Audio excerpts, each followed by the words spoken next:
Oi, pessoal, tudo bom? Sejam bem-vindos para a nossa aula de história. Então, eu preparei uma aula bem legal com slides para a gente entender um pouquinho dos processos históricos relacionados à fitoterapia. Eu acho que é muito importante a gente contextualizar essa parte histórica, porque assim a gente entende que a fitoterapia tem uma base muito profunda, desde as civilizações mais antigas. As plantas, os recursos naturais eram utilizados de fato como no uso medicinal e também no uso mais espiritual, no uso mais oculto. Então, a gente tem aí civilizações muito antigas que já utilizavam esses dois pontos, né, entendendo que o ser humano não é somente o físico, mas que também existe algo a mais, algo que está no oculto mesmo. Existem coisas que nós vivenciamos hoje que têm uma origem já muito antiga, e que isso não é nada tão contemporâneo quanto parece, isso já é muito mais remoto, certo? Então, nós iremos começar com a nossa aula de História da Fitoterapia.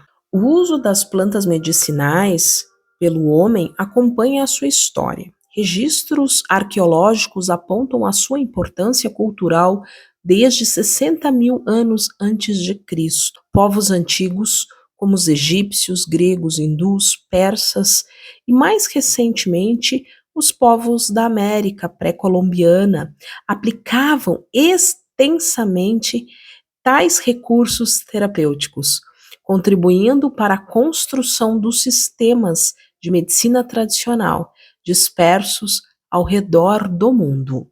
Segundo Garcia, o homem sempre buscou na natureza os recursos necessários ao atendimento das suas necessidades básicas, incluindo o uso de espécies vegetais. Em relação ao uso terapêutico de vegetais, o conhecimento sobre o assunto foi construído empiricamente ao longo de milênios, constituindo gradualmente os sistemas de medicina tradicional. O uso terapêutico da flora pelo homem é anterior à escrita, sendo oralmente transmitido e acumulado na tradição dos povos antigos. Descobertas arqueológicas apontam o uso de espécies psicoativas no Timor, Indonésia, data cerca de 11 mil anos antes de Cristo. Então, agora eu farei um resumo sobre os mesopotâmicos, egípcios, indianos, chineses, enfim, falando um pouquinho sobre a fitoterapia de cada uma dessas regiões. Segundo Cunha Garcia, registros cuneiformes, sumérios e babilônicos, escritos por ordem de um rei, Assurbanipal, descrevem detalhadamente o uso e aplicações de espécies vegetais ou produtos derivados, como, por exemplo, do ópio, galbano, açafétida, meimendro e mandrágora. Olha que interessante. Deixarei logo aqui do lado o link como um material complementar, um estudo bem interessante, um estudo científico em relação à história das plantas e da medicina dos povos sumérios. Então, eu achei muito interessante esse estudo, acho que vocês vão achar também. Como ele é mais denso e como as histórias são muito longas, eu escolhi não fazer vídeos e optei por deixar este material complementar para que a gente pudesse estudar e aos poucos ir conversando sobre eles, tá bom? Então, assim, nós falamos um pouquinho, uma pincelada sobre os sumérios. Então, pessoal, agora a gente vai falar um pouquinho sobre as origens da fitoterapia e o Egito Antigo. Então, as práticas médicas da civilização egípcia visavam a manutenção da boa saúde dos indivíduos.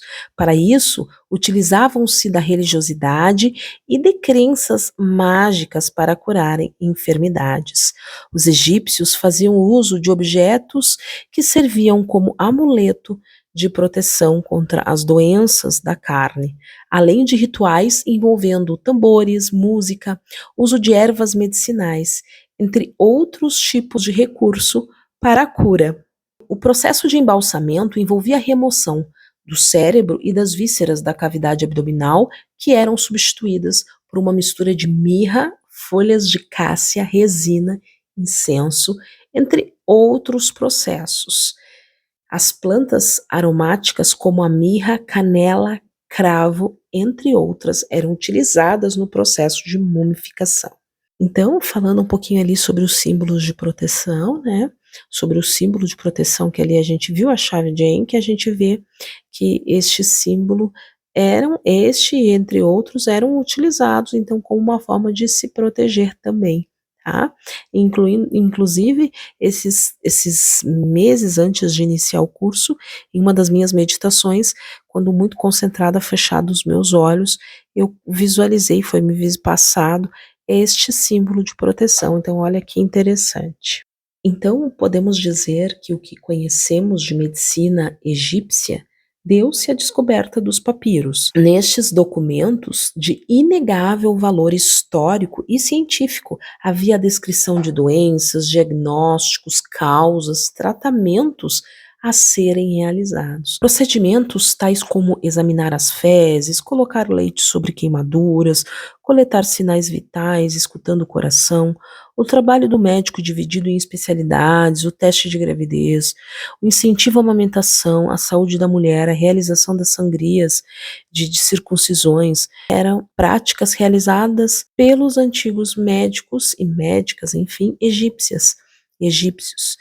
A farmacopeia fazia uso do sangue menstrual, do sangue de animais, da placenta, bem como de diferentes plantas, tais como o grão de bico, a babosa, e estes, assim como o mel e o leite materno, dentre outros 700 compostos de origem animal e vegetal, compunham a farmacopeia egípcia. Então, temos neste slide o uso das argilas, a colheita das ervas, tudo isso registrado nas paredes dos locais lá no Egito. Então, a medicina egípcia combinava o racionalismo empírico com o misticismo.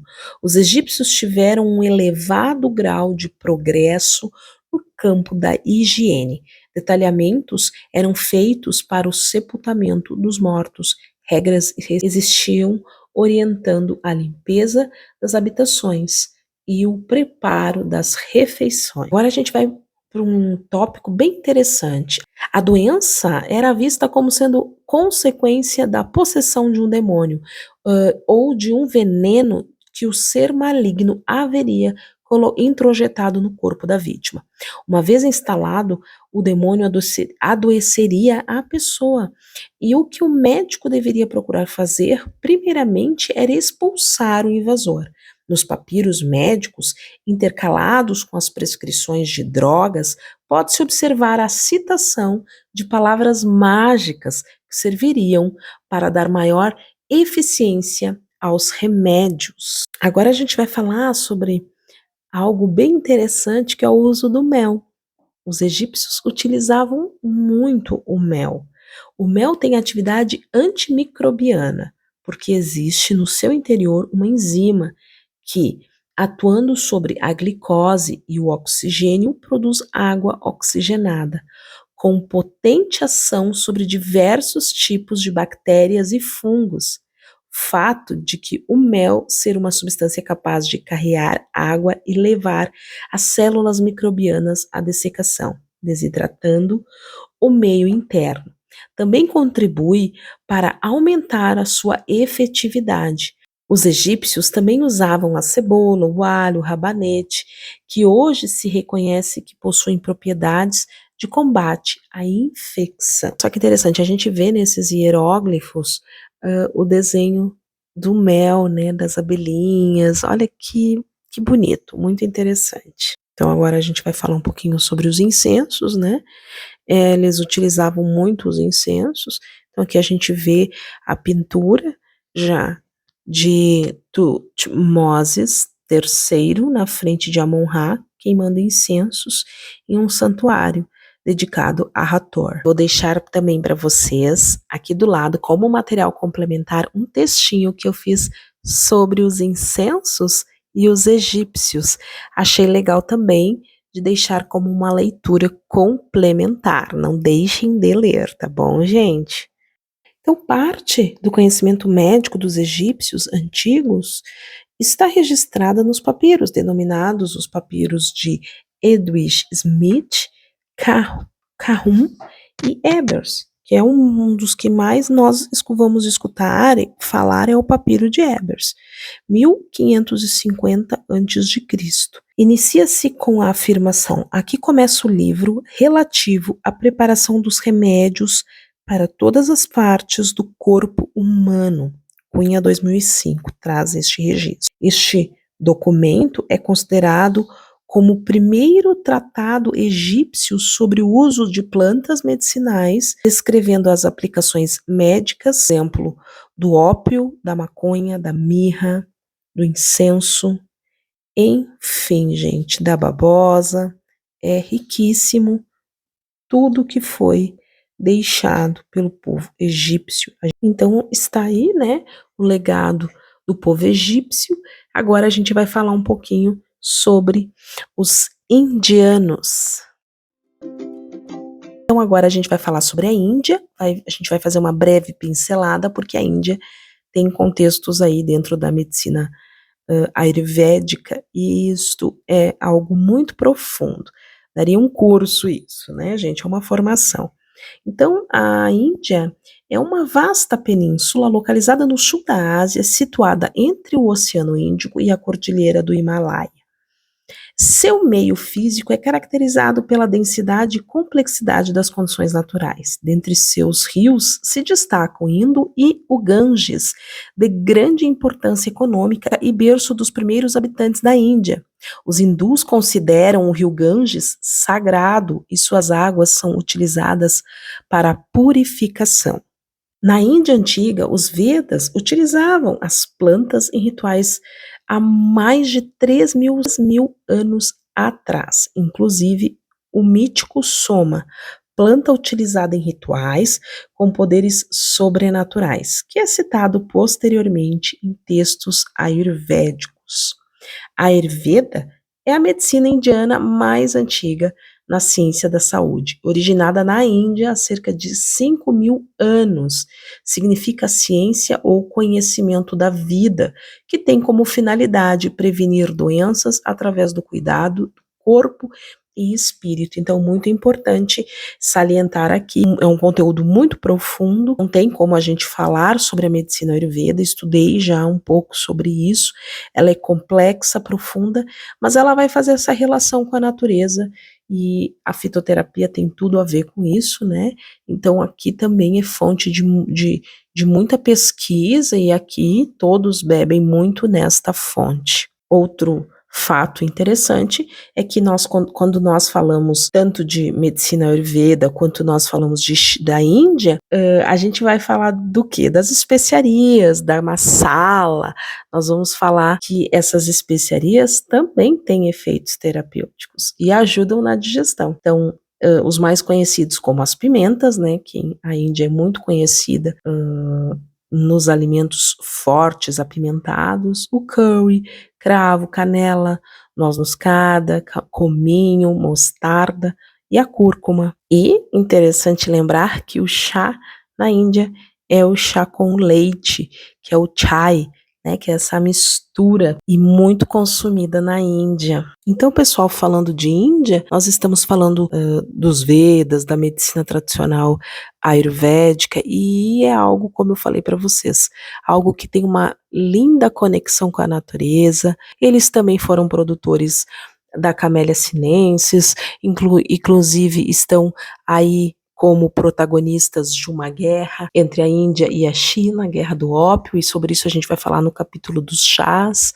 mas já é importante, né, colocar aqui que eles são produtores também da Camellia sinensis. Então agora a gente vai falar sobre a China. A fitoterapia na China, ela se mistura com a medicina tradicional chinesa, então é o mesmo caso da Índia, são assuntos profundos que seriam cursos. Em 5.000 antes de Cristo, os chineses já elaboraram uma lista contendo nome e explicação de drogas vegetais. No ano de 2735 antes de Cristo, o imperador Nennong compilou em uma espécie de livro descrevendo 600 espécies vegetais, dentre plantas das mais diversas, e substâncias essas que depois foram sendo, então, trazidas, incorporadas na farmacopeia ocidental, depois da metade do século XIX. Então, falar da China é falar da plantação também de chás, né, do chá da Camellia sinensis. Então, quando a gente fala de chá, a gente está falando de chá da Camellia sinensis nesses casos, né. Então, a China também vai protagonizar a guerra do ópio, enfim. Então, todo um processo histórico aí do chá, então, é algo muito expressivo, ou foi pelo menos algo muito expressivo e marcante na China antiga. Então, falar de fitoterapia na China e relacionar com a medicina tradicional chinesa. Então, a medicina tradicional chinesa, ela vai levar em conta elementos da natureza, ela vai levar em conta muito dessa conexão com o céu e a terra, o yin e o yang. Então, é algo bastante intenso, profundo, cheio de conhecimentos, e a gente não vai adentrar aqui, mas quem quiser, né, sempre vá, pesquise, busque. Mas é assim, a medicina tradicional chinesa, ela acredita nisso, que nós temos todos os elementos, e nós temos, né, todos os elementos dentro de nós, água, metal, terra, o ar, enfim, e que tudo isso vai ter um resultado, ou que tudo isso vai interagir com o externo, e o externo vai reagir com o interno, enfim. Então, muito assunto aí dentro das origens da fitoterapia na China. Então, meus queridos alunos, agora a gente vai falar um pouquinho sobre a medicina e a fitoterapia, né? Grécia antiga. Vamos começar. Então, ali por volta do século IV antes de Cristo, Teofrasto, um discípulo de Aristóteles, escreveu a História das Plantas em 9 volumes. No entanto, o terapeuta holístico mais significativo da história da medicina foi Hipócrates. Ele afirmava constantemente: deixa o alimento ser o teu remédio. Hipócrates usava mais de 400 plantas medicinais, dietas, exercícios para curar os seus pacientes. Considerado o pai da medicina, Hipócrates dividiu as pessoas em 4 temperamentos. Então aí uma frase, né, de Hipócrates: que seu remédio seja seu alimento e que o seu alimento seja seu remédio, Hipócrates. Então, olha só, é interessante porque quando a gente entende de medicina Ayurveda, quando a gente vai buscar na medicina chinesa, mas a Ayurveda traz muito isso, muito forte isso, né? Essa conexão com a alimentação, e quanto isso nos cura, nos mantém mais tempo aqui. E esse manter mais tempo aqui é importante, porque aí a gente tem tempo de cumprir aquilo que nós viemos fazer neste planeta. Então, tudo muito sábio, tudo muito profundo e muito sábio. E o que acontece é que a gente foi se perdendo, né? Porque uma alimentação saudável, assim como um tratamento terapêutico, requer tempo. O corpo precisa se acostumar, o paladar precisa se acostumar. Então você vem comendo comidas muito temperadas, muito cheias de produtos químicos que vão alterar as suas papilas gustativas, que vão mexer lá no seu cérebro. E aí você tem que de uma hora para outra dizer para o teu corpo: olha, agora você vai se alimentar de algo que é mais blasé, que é algo mais normal, que não tem aquela explosão, ou que você vai entender a explosão de sabores ao longo da sua caminhada. Então, uma alimentação saudável também é um processo terapêutico e de autoconhecimento, e que também vai fazer com que as pessoas despertem para algo mais sutil. O seu corpo é um canal, e esse canal é um canal mais sutil, né? Então, vejam como como tudo está interligado, como a gente não consegue separar da tridimensionalidade, digamos assim. Então, temos outra contribuição bem importante na Grécia, que deixou um legado também, tá, pessoal? Que foi Paracelsus. O nome do Paracelsus é algo bombástico, eu brinco aqui, né? Porque ele tem um nome super comprido. Vamos ver se eu vou conseguir pronunciar isso direitinho. Philippus Aurelius Theophrastus Bombastus von Hohenheim. Meu Deus do céu e da terra, que nome, hein, gente? Bom, tem uma história aí em relação ao nome dele, se eu não me engano, mas não consegui me deter muito, mas tem algo interessante aqui, tá? Paracelso, um médico conhecido por criar bases na medicina natural, estabeleceu uma correlação entre a estrutura das plantas, a anatomia de certos órgãos e suas indicações de uso. Por exemplo, ele mencionou o uso de medicamentos que ainda são utilizados atualmente, como a batata yacon. A estrutura dessa planta se assemelha ao pâncreas e é indicado para tratar problemas como colesterol alto, diabetes, prevenção do câncer de cólon, osteoporose. Além disso, batata yacon ajuda na absorção do cálcio e da vitamina.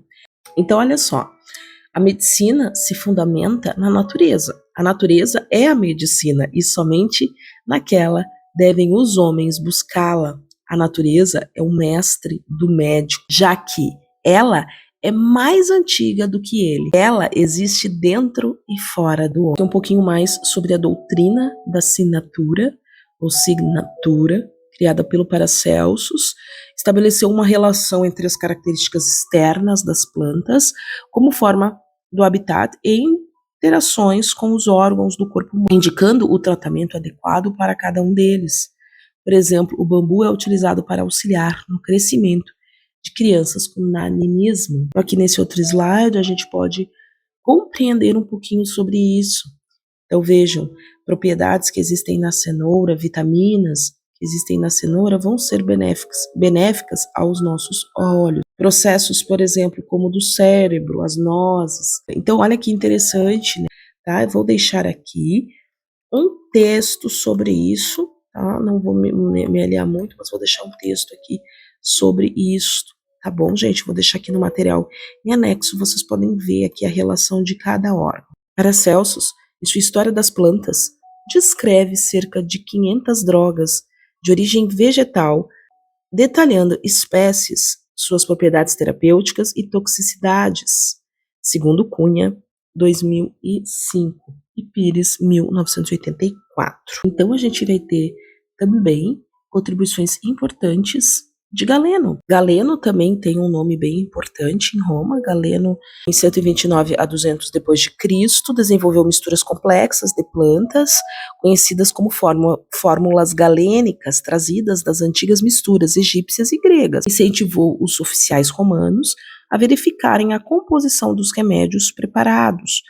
indicando o conceito de controle de qualidade. Então já começa a se estabelecer esses controles de qualidade. Lembra que o Egito já tinha isso muito forte. Então, fazendo um resuminho aqui da Grécia Antiga, né, cabem os méritos aos conceitos médicos importantes e da incorporação de recursos terapêuticos. O uso de espécies vegetais bioativas é bem relevante.